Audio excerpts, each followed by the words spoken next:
maravilloso de outono galego.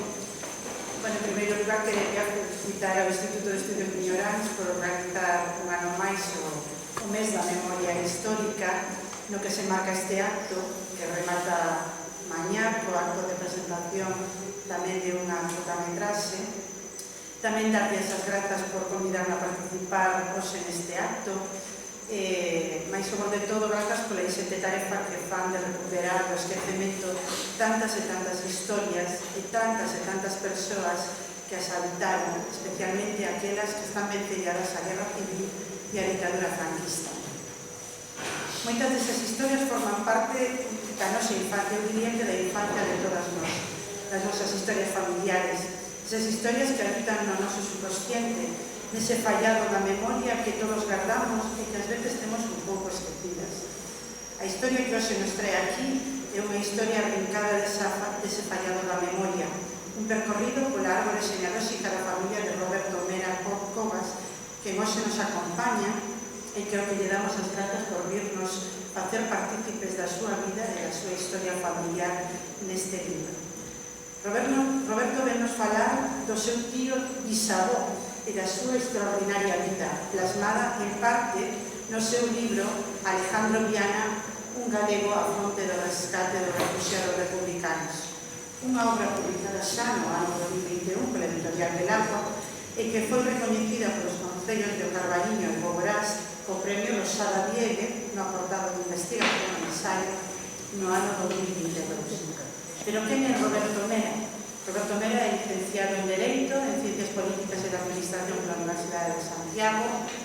exerce como abogado e politólogo na súa terra natal, Ponllareas, onde ocupou noutra responsabilidades políticas. Se non me equivoco, xa as ten abandonado recentemente. Un aspecto máis persoal, poderíamos engadir que atopámonos ante a un ecologista, cofundador do Grupo Ecologista Adenco, escritor, amante da toponimia e das historias da vida das persoas da súa vila natal, implicado nos movimentos veciñais a través da parroquia de Arcos, Ponteveas, na comunidade de Montes, veciñal, na Casa da Cultura, unha asociación cultural pontareana pronto a Anfón, formando parte do seu grupo de música tradicional. Como investigador, ten dirixido o seu interese a recuperar o esquecemento a vida do seu tío bisavó, o político industrial Alejandro Viana Esperón, pontareano de nacemento e vigués de adopción. Coa publicación de varios traballos, entre os que se atopa o libro do que hoxe vai nos falar da vida en xeral do seu familiar. Ainda esperamos que ao longo da súa charla nos permita descubrir algún que outro segredinho familiar ainda descoñecido para os que xa tivemos a sorte de ler a súa publicación. É coautor tamén do estudo Os nomes de Arcos, inventario de estudos de toponimia e microtoponimia de San Beixo de Arcos e do estudo sociolingüística sobre a situación da lingua galega na parroquia de Arcos. Neste mesmo ano, 2023, foi recoñecido co 9º Premio de Investigación Fermín Bouzabrei polo seu traballo inédito sobre o dirixente Amado Garra, tamén de Pontareas, e unha das figuras máis destacadas do primeiro agrarismo galego, que creo que todavía está sen publicar. Neste punto vanme permitir falar un retrinco persoal. Cando xa algún tempo chegou ás miñas mans esta obra e comecei a súa lectura, foi como unha viaxe a miña infancia.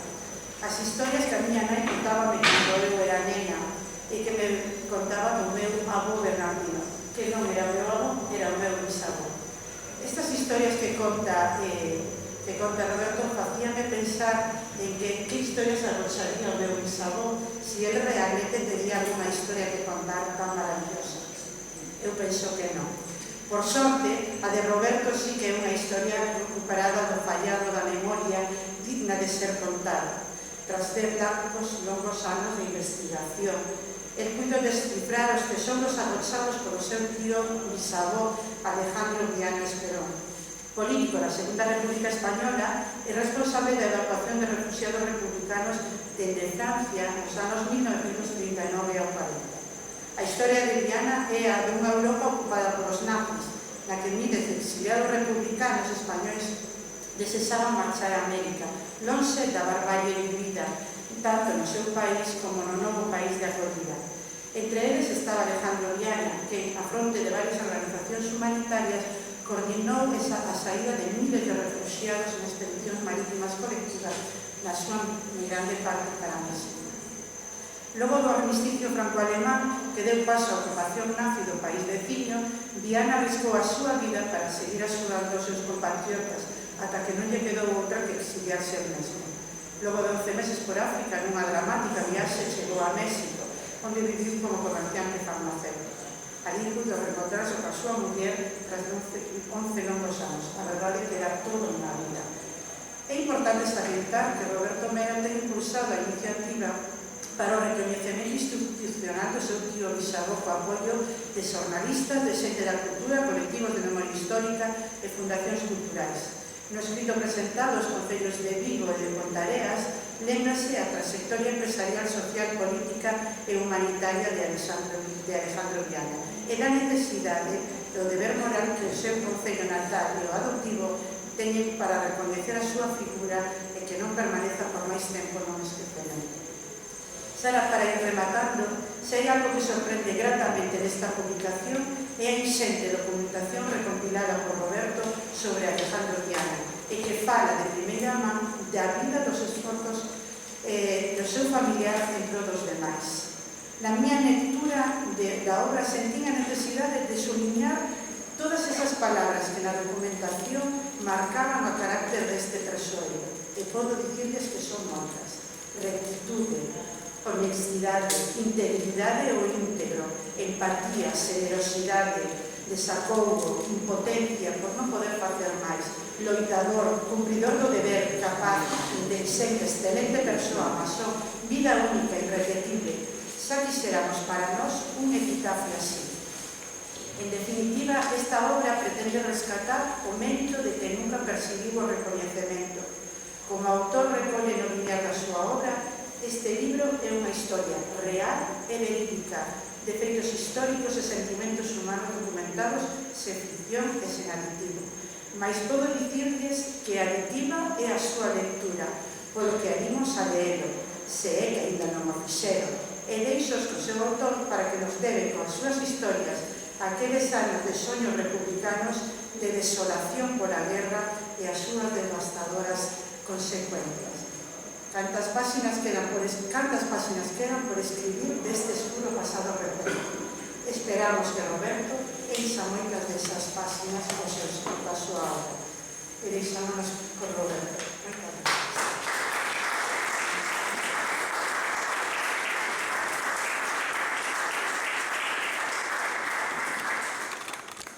Boas tardes, noites a todos e todas. Moitas grazas a Monse por a súa presentación. Moitas grazas ao Instituto de Estudios Miñoráns tamén por a iniciativa de organizar estas xornadas e por convidarme a participar nelas, e grazas tamén ao Liceo por deixarnos este espacio para poder facer este acto. Antes de comenzar a exposición, vou poñer un audiovisual.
porque para mí todo o que foi o traballo de recuperación na vida do meu tío bisavó, que culminou hai 2 anos na publicación deste libro, foi realmente o máis importante que fixe na miña vida. Non o fixe por un libro, que tamén me cofado, sino o feito de recuperar unha vida totalmente esquecida. A sensación que tive durante todo o proceso de investigación foi, en certo modo, de estar como resucitando un morto, non? Un morto, pero un morto no sentido máis profundo da palabra, porque prácticamente toda a súa trayectoria, toda a súa vida, era absolutamente descoñecida socialmente, pero incluso no ámbito da familia era prácticamente descoñecida nas cuestións máis relevantes de toda esa trayectoria. Ainda así, na miña familia é certo que eu escoitei falar da Javiana de moi neno, xa cando era pequeno iba a casa do meu avó, era moi habitual escoitalo falar ou comentar, facer unha referencia ao seu tío Alejandro. Meu avó era sobrinho carnal de Alejandro Viana, o avó era este home que vedes aquí, Oceano de la Viana, sobrinho de Alejandro Viana,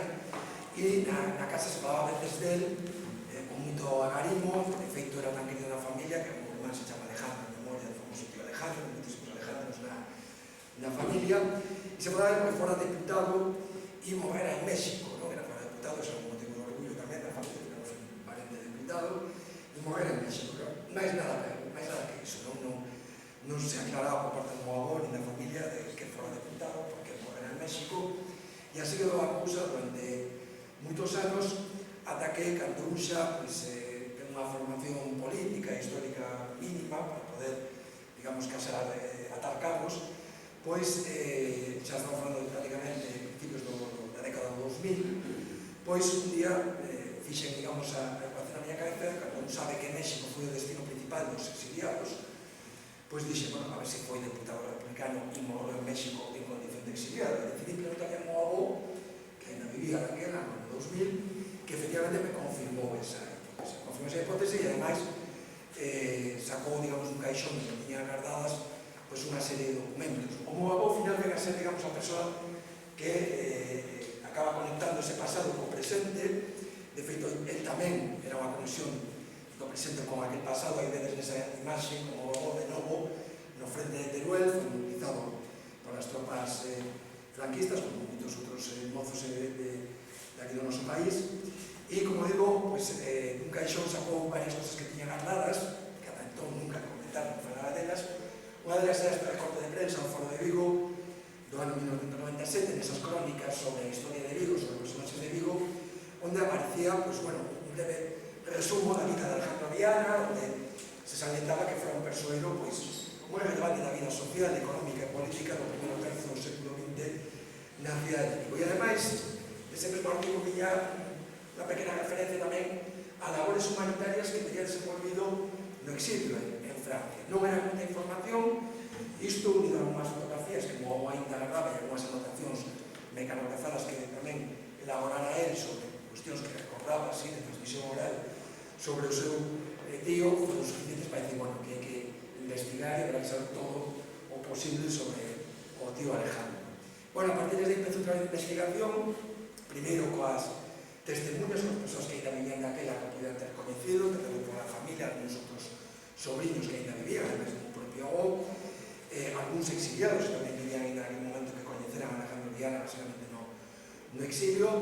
Ese traballo tamén permitiu no ámbito da familia recuperar imaxes del, que estaban prácticamente abandonadas en algún fallado, con imaxes, fotografías como estas. Parece que me regalou de feito un álbum de fotos de 50-60 fotografías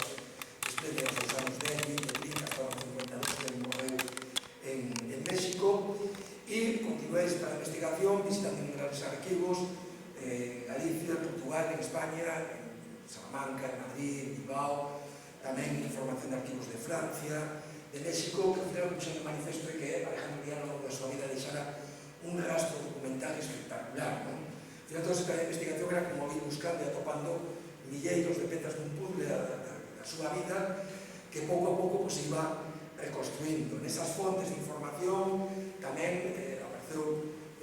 moitas referencias en libros, en bibliografía, libros de exiliados, memorias de exiliados, algúns moi coñecidos, outros, digamos, anónimos, que ao chegar a América, fundamentalmente, decidían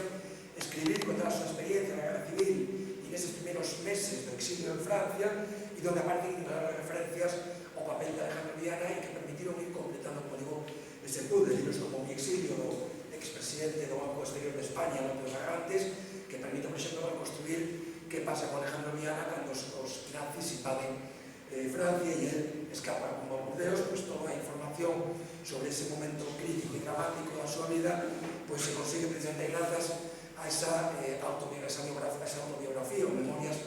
deste hombre que desaina esa publicación.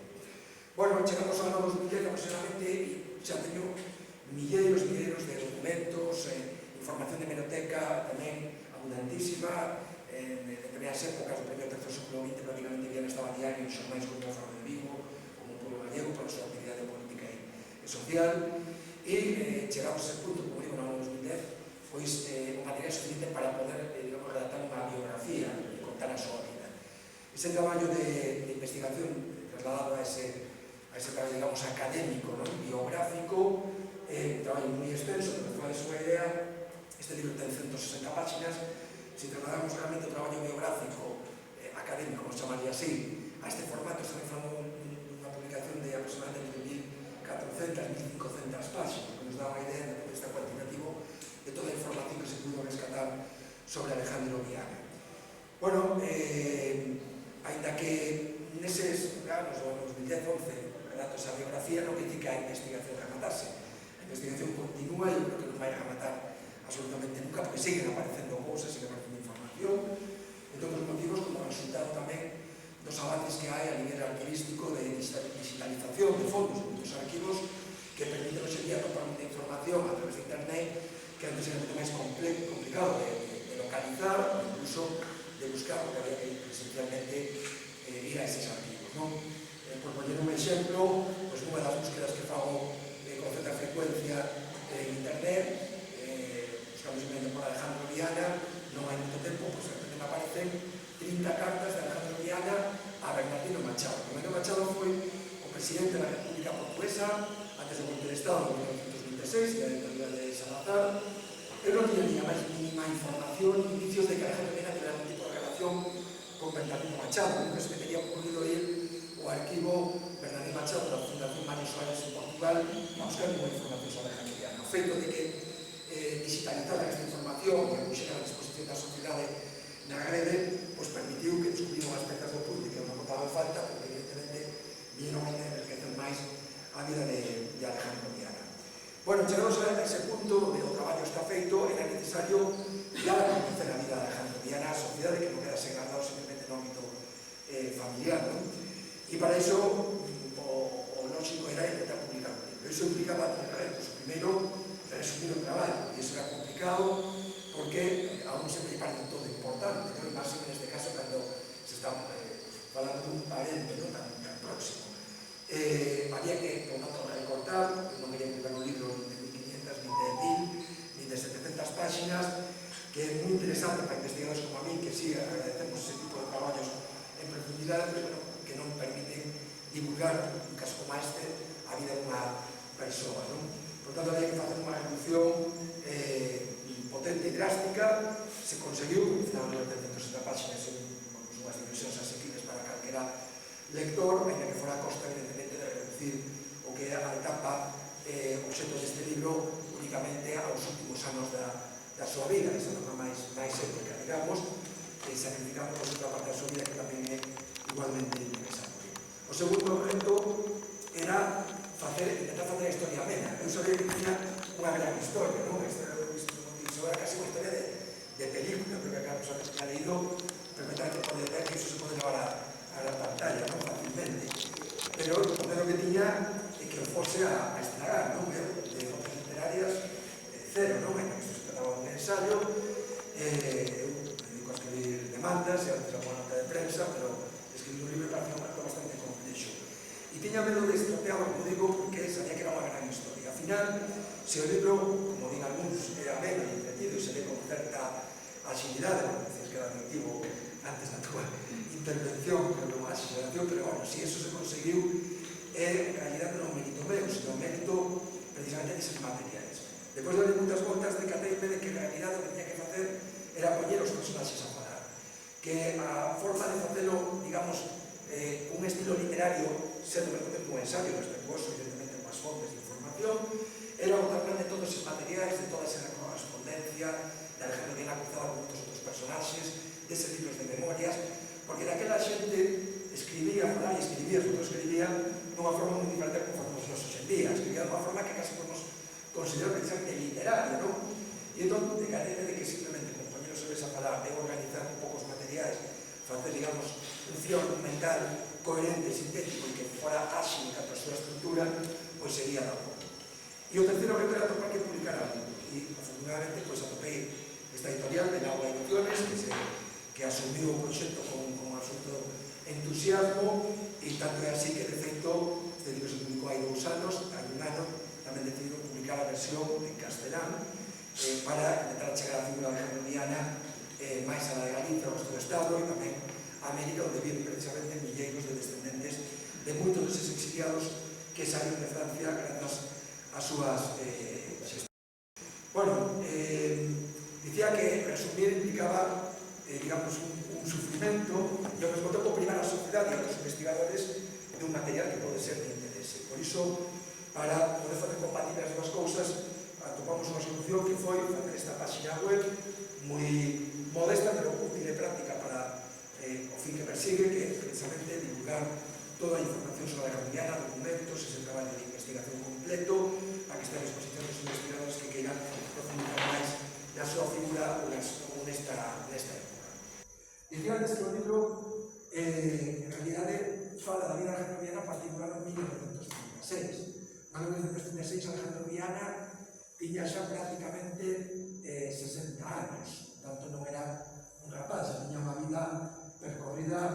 importante, non? E diso prácticamente non se fala no libro, precisamente en aras de facelo máis reducido, máis resumido, non? Por iso, nestas conferencias, nestas charlas, me paro un pouco a explicar quen era Alejandro Viana no ano 36, porque vai permitir ou vai facilitar entender moito mellor o que pudo supoñer para Alejandro Viana o golpe de Estado e todo o que logo vai vivir e que se relata nesta publicación. Alejandro Viana, que naceu en 1876 en Ponteareas, na Praza Maior, nesa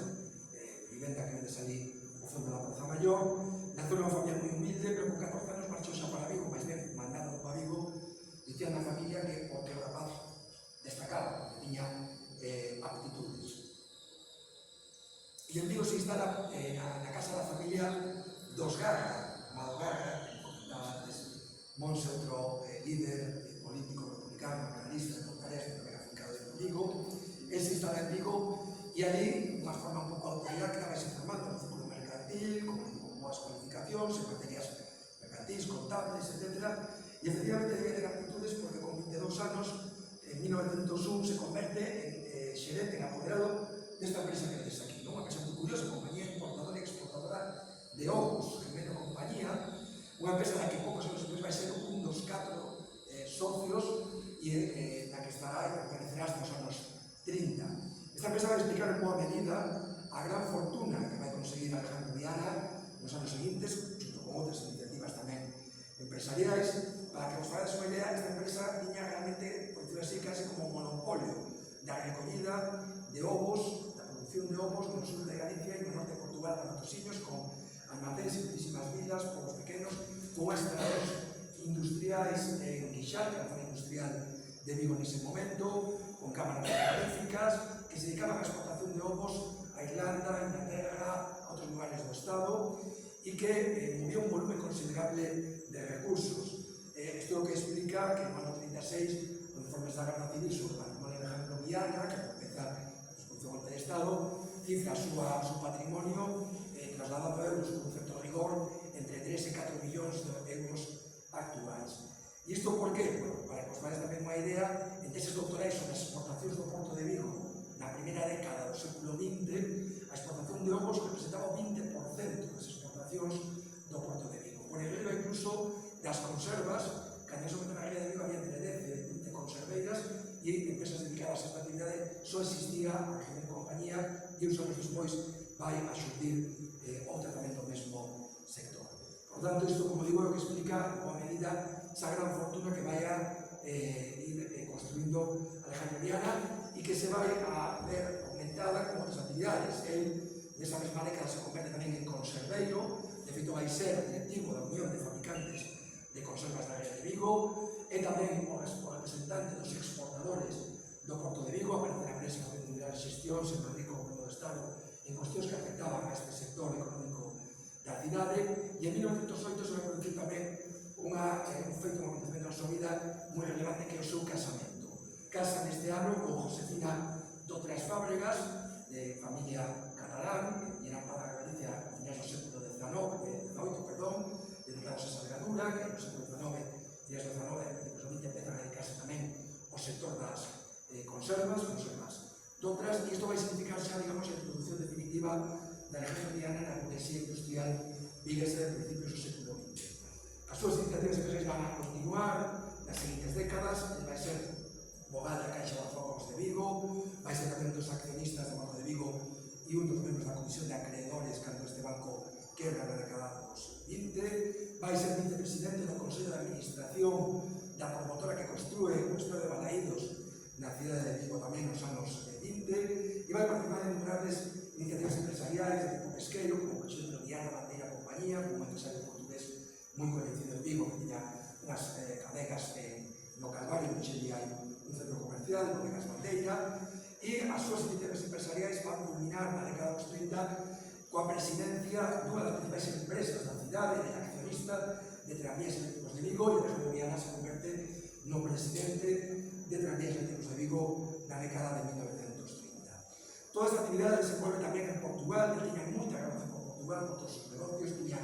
instalacións en Elvesinde, en Matosinos, en Valença, exportaban dende o Porto de Leixoes, de aí que, bueno, a súa presencia en Portugal sexa habitual, aquí vemos, por exemplo, un balneario en Entre os Ríos nos anos 30, tan habitual era a súa presencia como a vos si recordaba que Alejandro Viana tiña unha habitación alugada todo o ano nun hotel de Porto, tiña unha segunda residencia nun hotel da cidade portuguesa. E en paralelo con toda esta actividade empresarial, como era moi habitual nos industriais progresistas, de visión progresista, por ejemplo, era de extracción, ademais humilde como era él, había tamén un compromiso social. Un compromiso social que o leva a ser, por exemplo, un dos fundadores do Ateneo da cidade de Vigo, o leva a ser presidente do Círculo Mercantil de Vigo, toda unha institución na cidade nesta época, que vemos nunha imaxe de un encontro de directivas dos Círculos Mercantiles de Vigo e da Coruña, vai ser un dos cofundadores e socios da editorial que publica el Pueblo Gallego e o seu primeiro conselleiro delegado dos principais xornal de Galicia, sen dúbida, no primeiro terzo do século XX, dirixido por Portela Valladares, e dentro desa actividade vai destacar tamén todo o que ten que ver co altruismo, todo o que ten que ver coa filantropía, aportando doazóns a todo tipo de causas, de tipo cultural, musical, deportivo, etc. E ese altruismo vai levar tamén a súa propia vida persoal. Ele non tivo fillos, sin embargo, na década dos 20 decide acoller a 6 sobriños que quedan desamparados cando a súa nai, que era irmán de Alejandro Viana, falece e o pai abandona os nenos que vivían nas neves e chega a Montarex, se acordan co avó, descalzos, rapaces moi noviños, e Alejandro Viana e a súa bona, Josefina Dotras, deciden acolleros na súa casa, que vedes dúas desas sobrinhas, e darles un fogar, darles educación, darles formación e un futuro. Entre os exemplos, por poñer un chamativo desa actividade filantrópica, pois aquí temos unha reseña nun xornal dun partido de fútbol organizado por Alejandro Viana entre o Celta e o Porto en Portugal para recaudar cartos para o Sanatorio Marítimo do norte de Portugal. Bueno, toda esta actividade empresarial social fai que Alejandro se relacione cos persoeiros máis relevantes da vida viguesa e da vida galega, social, cultural, política, intelectual. Aquí o vemos, por exemplo, con Amado Garra, o líder agraísta que facemos antes referencia, que está no centro. Aquí o vemos con Cesario Corbal, o doutor Corbal, conhecido como Médicos Pobres, que ten unha rúa dedicada en Vigo, os produtos vos sonarán a conocedes. Estos son imaxes en Conde Balneario, con moitas das fotografías que se recuperaron, que eran de a xente con capacidade económica pasada ao seu deter, nos seus tempos de vacacións. Aquí o vemos con Gregorio Espino, que foi alcalde de Vigo, que é ese home con bigote de bastón que está aí no medio da imaxe. E aquí o vemos con outros personaxes tamén desa época en Conde de Balneario. Alejandro Viana é directivo da Casa da Caridade, crea unha fundación de apoio á infancia con cartos que se lle fai en Vigo nos anos 30, e como exemplo, como expresión de quen era Alejandro Viana no primeiro do século XX para os vigueses. Temos aquí unha referencia nun libro Carlos Bernardo, de 1932, onde xa se adianta, por certo, algunhas das características da súa personalidade que antes comentaba de Monse, non? Puntilloso en cuestións do ben público, sereno, recto, inflexible, constante servicio toda a causa de justicia, uns valores, unha forma de ser que calquera que lea o libro poderá ver perfectamente reflectida na súa actuación a partir do ano 1936. E en paralelo a esa actividade empresarial, con esa actividade social, tamén hai un compromiso e unha implicación política entre os valores republicanos e os valores democráticos que él tamén cantaba xa desde moi novo. Precisamente na mante Amado Garra, que é o líder republicano vigués na primeira década do século XX, ademais de líder agrarista. E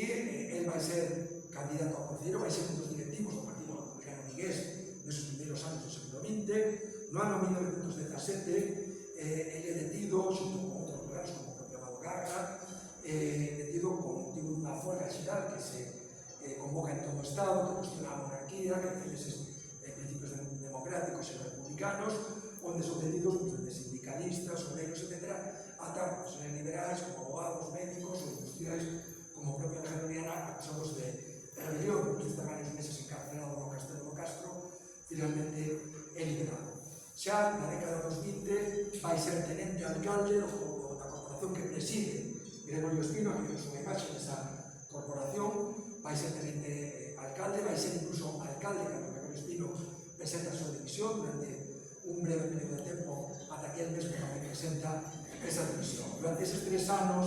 o frente do goberno, ele vai ser realmente un motor do goberno municipal, como resposta á oposición aos poderes fácticos que se opoñían a todas as transformacións que dentro do goberno municipal se pretendían implementar, transformacións como esta que dan tamén boa idea da mentalidade política e social de Alejandro Viana, cando plantexa a implantación dunha serie de impostos que van a gravar as fortunas de actividades a topar unha oposición furibunda de todos os poderes fácticos. E aquí vemos como Alejandro Viana, que forma parte precisamente desa clase social, é o primeiro que fai ese chamamento ao compromiso, a actividade e a necesidade de contribuir económicamente ao engrandecemento de Vigo. Bueno, chegamos aos anos 30, nos prolegómenos xa da Proclamación da República, vemos a Alejandro Viana, por exemplo, presidindo un acto anticaciquil da Fundación Galega, como di neste caso este xornal, compartindo a presidencia con Otero Pedrallo, con Portela Valladares, con Álvaro Gallego, con Enrique Peinador. Va de ser vendo que Alejandro Viana tiña unha relación directa con personaxes multidores sobradamente coñecidos de todos e todas nós, e sin embargo ele era un absoluto descoñecido, non? Para nós actualmente. Bueno, se proclama a Segunda República e Alejandro Viana se converte neste período en presidente provincial de Izquierda Republicana, o partido de Manuel Azaña. Vai ser candidato ás eleccións no ano 1933, candidato a deputado. Aquí vemos unha entrevista que se fai, por exemplo, no Pueblo Gallego, que permite tamén coñecer cosas moi interesantes sobre o seu pensamento político, a súa ideoloxía. Ele, durante estes anos, vai ter unha relación moi estreita con outros compañeiros como Viviano Osorio Tafal, que foi alcalde de Pontevedra. Vai manter tamén moita relación cos galeguistas. De feito, aparece presidindo, compartindo presidencia en actos do Día da Patria Galega con Castelao, con Valentín Paz Andrade, con Alexandre Bóveda, que temos, por exemplo, correspondencia cruzada entre Alejandro Viana e Alexandre Bóveda nos anos 30, cartas de Alexandre Bóveda tamén a Alejandro Viana, que foi a campaña electoral do ano 1933, vemos aquí tamén. E chegamos xa ao ano 1936 e eleccións xerais no mes de febreiro. Alejandro Viana é candidato a candidatura da Fronte Popular, xunto con galeguistas, con socialistas, con comunistas, con agraristas, e xa elexido deputados. Tedes aquí a os datos deputados elexidos pola Fronte Popular no Estado español, na que recado están os deputados galegos. Aí o vemos ampliado, vemos inconfundible a Castelao, Alejandro Viana Bacho tamén no círculo. Ao lado de Castelao está Ramón Soler Tafal, ao lado de Alejandro Viana a súa esquerda está Ramón Soler Picayo, con que tamén vai ter unha estreita relación, sobre todo nos seguintes anos da Guerra Civil. E aquí vemos como xornais se fan eco desa elección de Alejandro Viana como deputado e as expectativas que se abren con ese novo escenario político a nivel do Estado. Chegamos ao mes de xuño de 1936, o 28 de xuño celebrase o referendo do Estatuto da Autonomía de Galicia e Alejandro Viana vende de Madrid ata Vigo para votar a favor do Estatuto da Autonomía e o día seguinte regresa de novo a Madrid, regresa para continuar con seu labor como deputado, que inclúe, entre outras cousas, isto que vedes nesta imaxe, que é a entrega do Estatuto de Autonomía que foi aprobado nese referendo. Aí vemos a Alejandro Viana, a esquerda, vemos ese hombre de bigote que é Martínez Garrido, alcalde de Vigo, vemos ao fondo a Castelao, esa muller que des aí, digamos que sea a muller da Xenta Sagra, que está aí, alcalde de Santiago de Compostela, que hai alcaldes, presidente das diputacións, deputados da Fronte Popular, entregando o Estatuto de Autonomía ao presidente das Cortes o 15 de xullo, o 17 de xullo, repite esa mesma imaxe, neste caso con Manuel Azaña, presidente da República, xusto na véspera do golpe de Estado. Moitos dos que vemos aquí collen ese día 17 de xullo o último tren con destino a Galicia e desa maneira moitos deles van a topar nos días, nas semanas seguintes a súa morte. Non é o caso de Alejandro Viana porque decide afortunadamente quedar en Madrid, porque Castelao, Santafán, os Articario e uns outros, o que seguramente se indicou que salvase a súa vida. E aquí é onde realmente empeza a historia do libro. Todo o que contei agora nos libros se resolve en media página. Espero algún día publicar esta outra parte da súa vida como outra parte da súa biografía tamén moi interesante, non? E este é un punto importante ahora que xa sabemos que era Alejandro Viana, non no 36, unha persoa que xa fora todo na súa actividade en todos os planos, que acababa de ser elegido deputado e que mesmo dice que para iso era a maior honra, era como un símbolo sagrado, que iba a utilizar en verde do seu país e da sociedade, unha persoa que estaba de maneira consideraba que ese cargo de deputado era unha forma de devolver a sociedade o que a sociedade lle dera, procedendo como procedía dunha clase moi humilde. É un momento de fazer unha reflexión. Evidentemente, cando Alejandro Viana o día 29 de xunio se marcha para Madrid, o último que se podía imaginar é que nunca máis iba a volver a pisar a súa casa. O último que se podía imaginar é que nunca máis iba a volver a ver a súa cidade de adopción e o seu pobo natal, Ponteareas, que nunca máis iba a volver a ver a meirande parte da súa familia, a meirande parte dos seus sobrinhos, moitos sobrinhos que acolleran a súa casa, un avó tamén, que nunca máis iba a ver a innumerables amigos, compañeiros desa vida empresarial, política, social, que moitos deles vai dando noticia nas semanas seguintes de que son asesinados, de que son executados, de que son paseados, que iba a estar 11 anos separado da súa muller, evidentemente cando marcha se despide da súa bona, o último que se pode imaginar é que non iba a volver a vela até 11 anos despois. E todo isto dá inicio a unha etapa marcada pola incertidumbre, onde hoxe en día non sabemos o que pasou, pero onde evidentemente se somos capaces de ponernos na pel do personaxe, implica vivir todos os tempos de incertidumbre, non saber que vai pasar o día seguinte, durante a guerra, e logo nos primeiros tempos do éxito. Esa traxedia que implica o que significa a guerra civil, vai a vivir tamén directamente no seu ámbito familiar. Javier Viana, un dos seus sobrinhos que acolleran na súa casa, vai ser detido, torturado na casa do Concello de Ponteareas e asesinado no cemiterio desta localidade en setembro do 36. Outro dos seus fillos, dos seus sobrinhos, irmán anterior, Javier Viana, que é médico en Tomiño,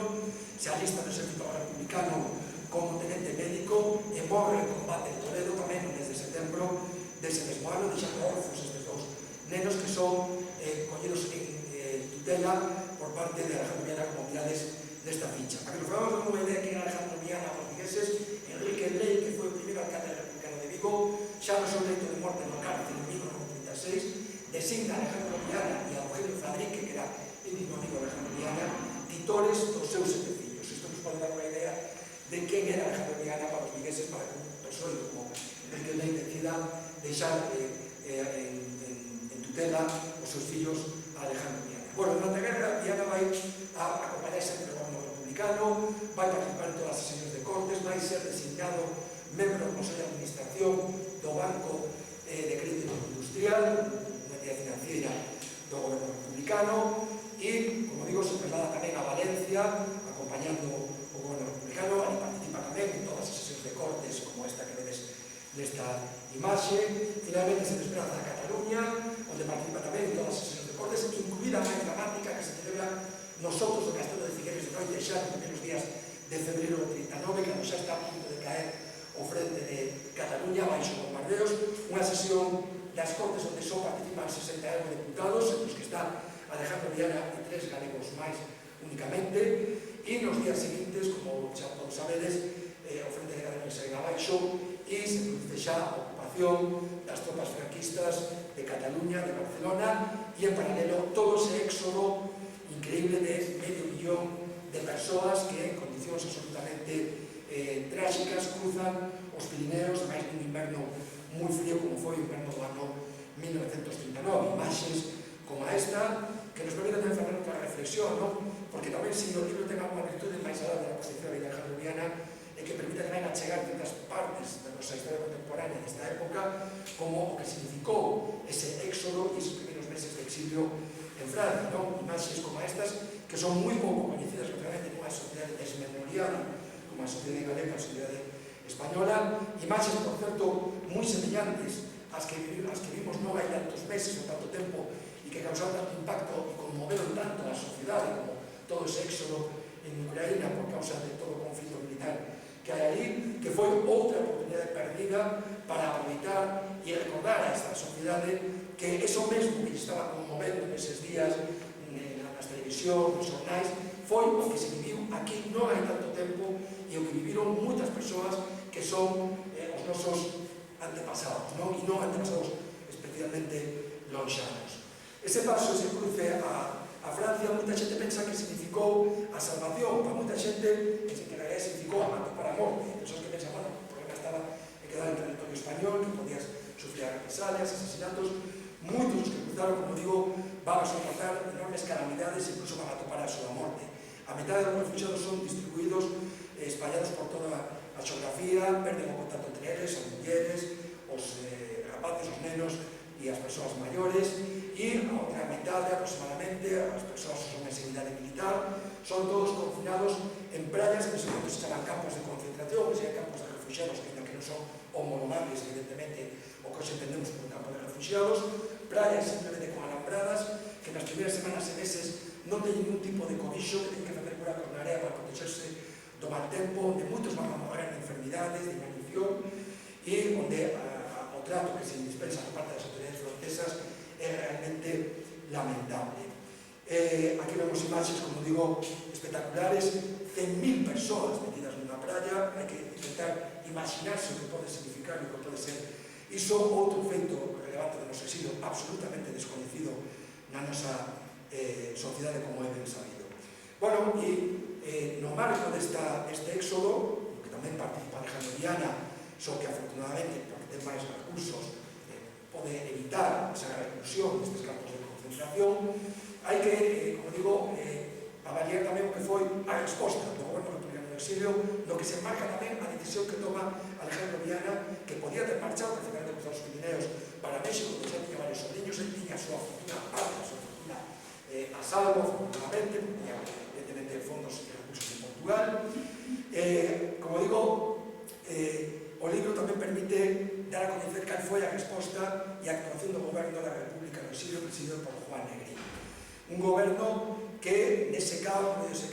onde todos podían perfectamente terse, digamos, buscado solucións a súa propia vida, deciden asumir a obriga moral de atender a toda esta masa de refugiados e de intentar darles unha mínima atención. Para iso que foi crear un organismo cos recursos que consiguen sacar dende o Estado español, un organismo que se chama o Servicio de Evacuación de Republicanos Españoles, aquí tenes unha ficha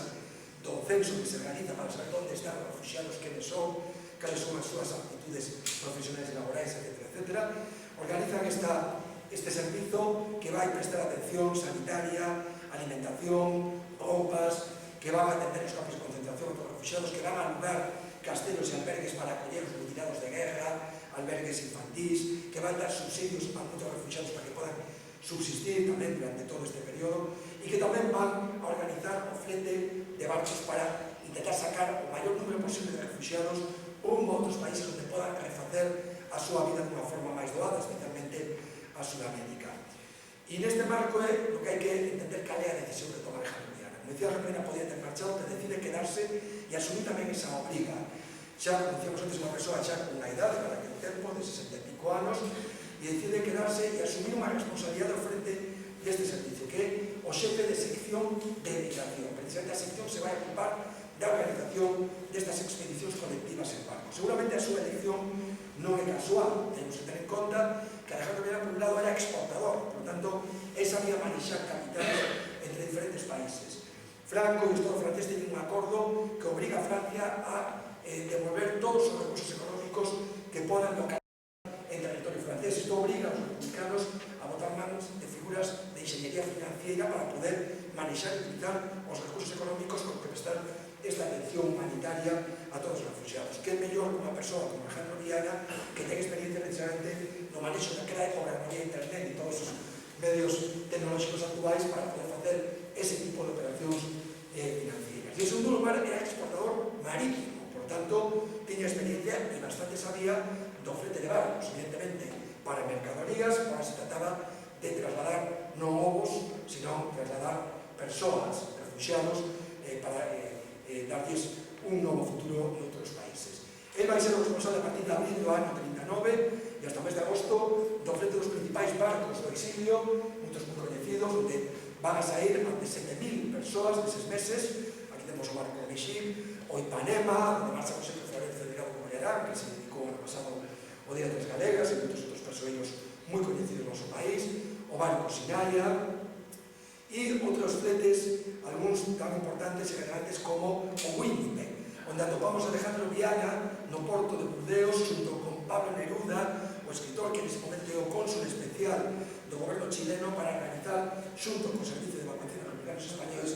este flete. Ambos os dous están na zona de embarque facendo todas as xestións para que saian máis de 2.000 refugiados que van neste barco rumbo a Chile. Bueno, en todas estas viaxes, obviamente, os republicanos, os refugiados, deixan constancia do seu agradecemento tanto ao goberno republicano como a México, que é prácticamente o único país que, tanto na guerra como no exilio, está a altura do esperable dun país democrático, apoiando o goberno democrático da República, e o seu presidente, Lázaro Cárdenas, a que temos aquí xa con nenos que foran acollidos xa durante a guerra civil. Bueno, chegamos ao setembro, empeza a guerra mundial, e a finais dese ano, unha situación xa cada máis complicada, coa suspensión dos embarques do frente de barcos, Alejandro Viana se converte no director xeral do servicio de evacuación. Xa é o máximo responsable deste servicio, non só do frente de barcos, sino todo o servicio, que vemos unha ficha dun dos refugiados do servicio de evacuación asinada por Alejandro Viana como seu director xeral, e a asunción da presidencia do SEDE vai coincidir precisamente cunha etapa na que o goberno francés vai pasar desa tolerancia que se conseguira grazas tamén á tutela que a diplomacia mexicana estaba dando aos republicanos, a unha actitude xa moito máis hostil e de persecución. De feito, se producen xa intervencións policiais nas oficinas do SEDE, incautación de materiais, incautacións de dinheiro en metálico, clausura de oficinas, se producen tamén rexistros domiciliarios no propio domicilio de Alejandro Viana. Alejandro Viana é, xunto con outros presidentes republicanos, encausado nun proceso judicial onde os franceses queren averiguar a procedencia dos cargos que se están manexando nesa asistencia sanitaria e humanitaria, e Alejandro Viana vai ser o que vai sair en defensa da actuación do SEDE nunha ronda de prensa en París diante de xornalistas, defende a actuación do Servicio de Evacuación de Republicanos Españoles, incluso, seguramente non era o que pensaba, porque era o que comiña, fala ben das autoridades francesas e do apoio que están prestando aos refugiados republicanos. No ano 40 se retoman as expedicións, agora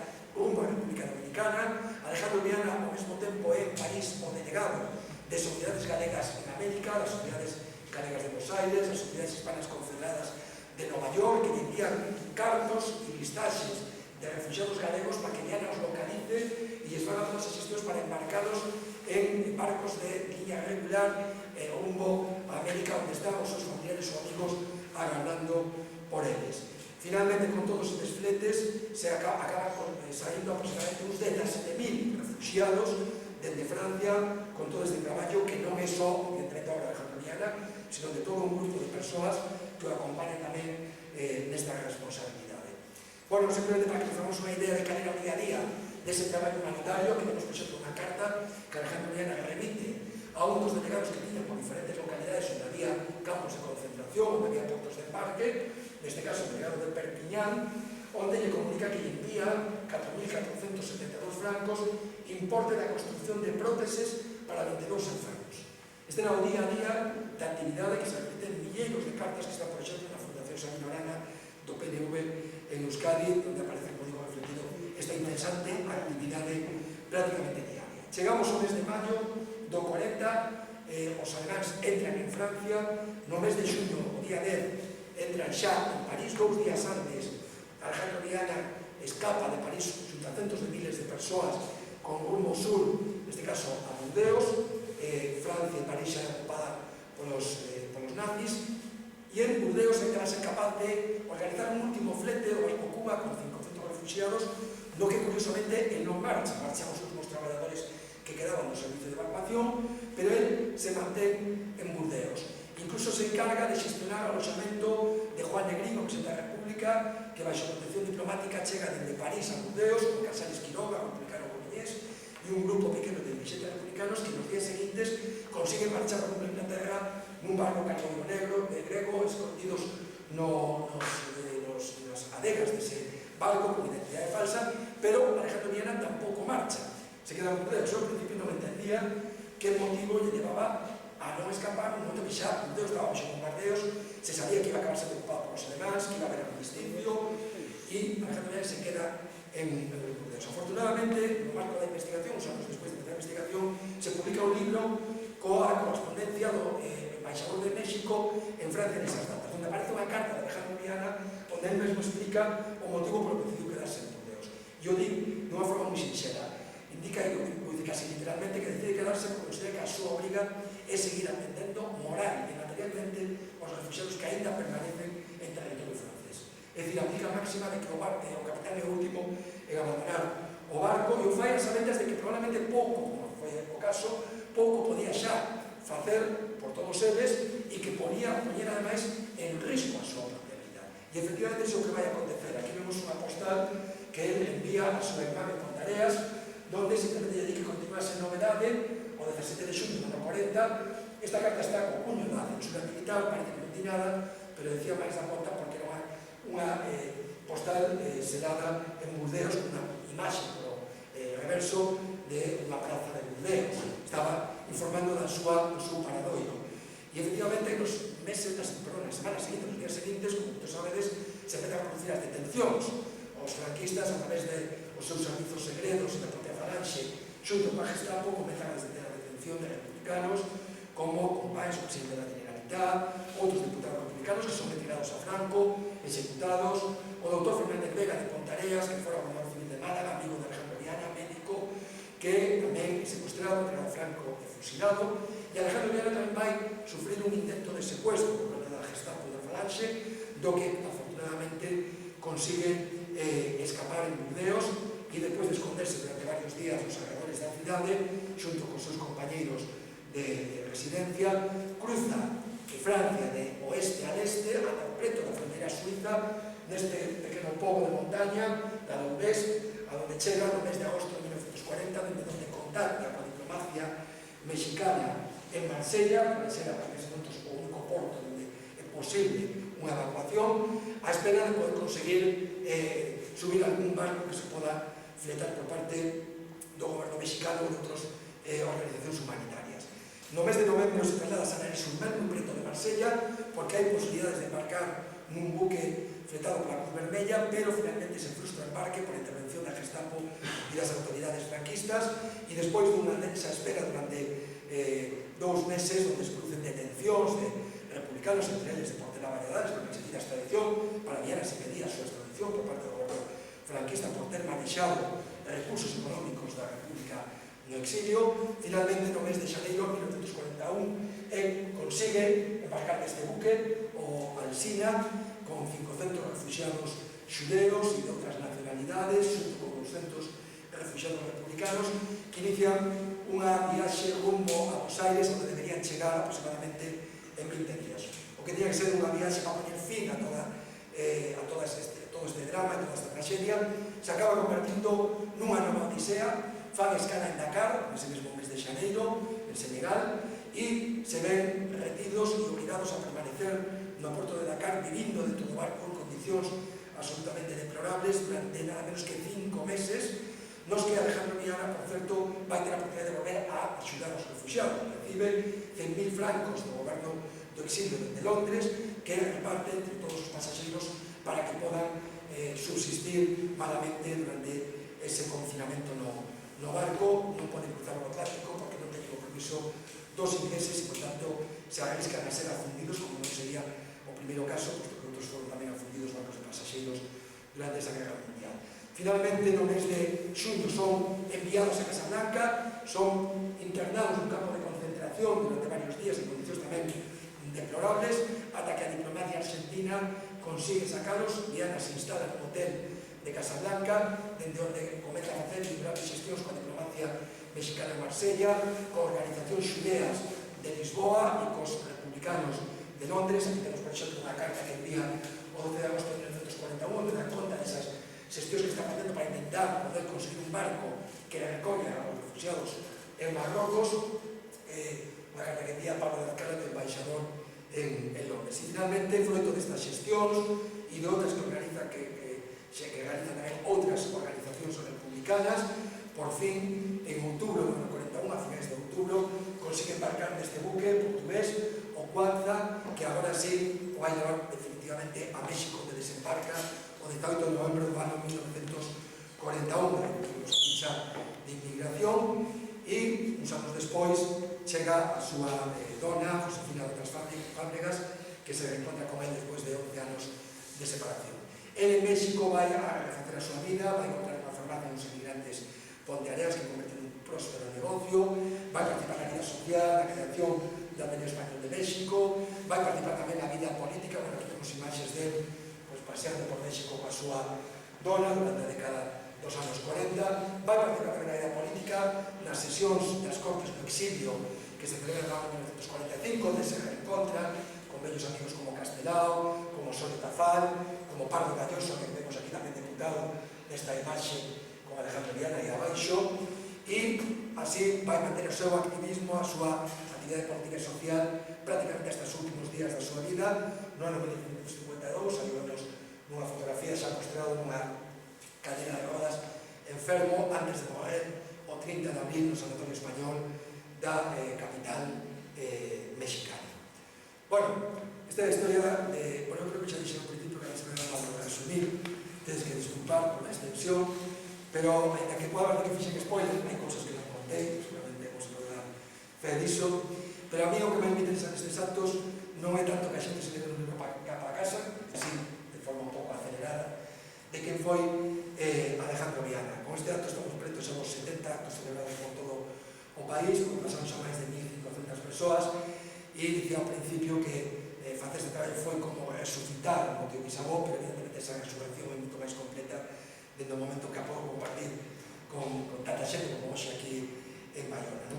Bueno, parece realmente increíble que un persoeiro como Alejandro Viana fora absolutamente desconocido no noso país, que non tiene ningún tipo de reconocimiento, e isto tamén fai, xa sorprendente e increíble que a día de hoxe, prácticamente 50 anos despois do remate da dictadura, ainda se siga polemizando sobre si se debe ou non facer desde institucións un traballo de recuperación da memoria e de xustiza con persoas como Alejandro Viana. Se ata agora isto se consigue e vidas como Alejandro Viana non quedan absolutamente esquecidas, vidas que ademais son vidas exemplares, non queren ser un exemplo para a nosa sociedade, e grazas, por un lado, a casualidade, no caso a casualidade do meu avó, que guardou eso da súa memoria, que viviu bastantes anos, hasta os 101 anos con plena lucidez, a casualidade de que un día eu fixe unha ecuación na miña cabeza e decidí preguntar ao meu avó se fora deputado republicano no Reino México en condición de exiliado, e logo ao voluntarivo dedicarlle moitísimas horas de investigación, evidentemente de forma moi agradable e satisfactoria, pero moitas horas para poder recuperar toda esa información que estaba absolutamente espallada por todo o mundo adiante. É increíble que a día de hoxe nin Pontareas nin Vigo teñen ningún tipo de recoñecemento alejandriana. Se vos buscades en internet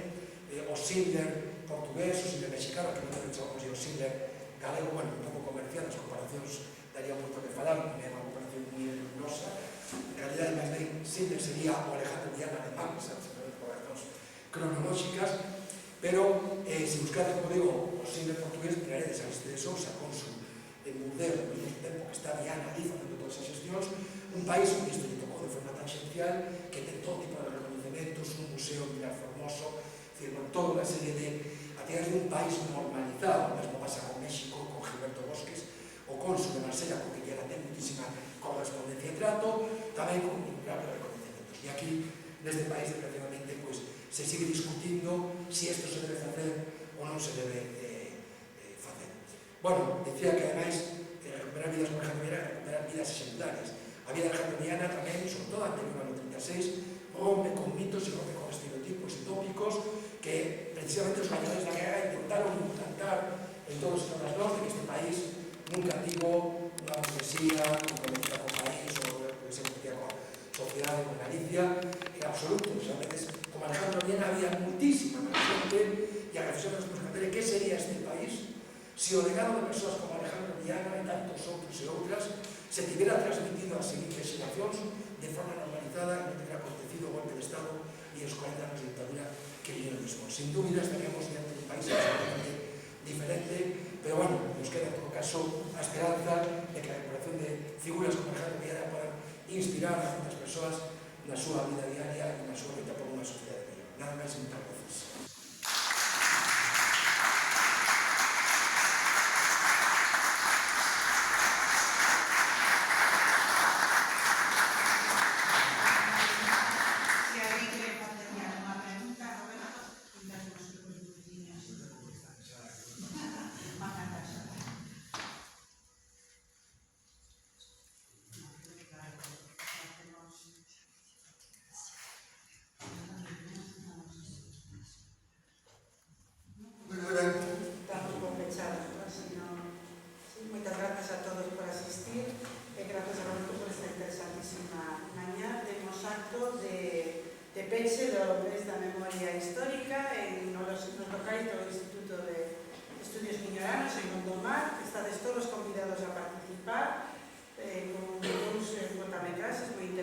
sobre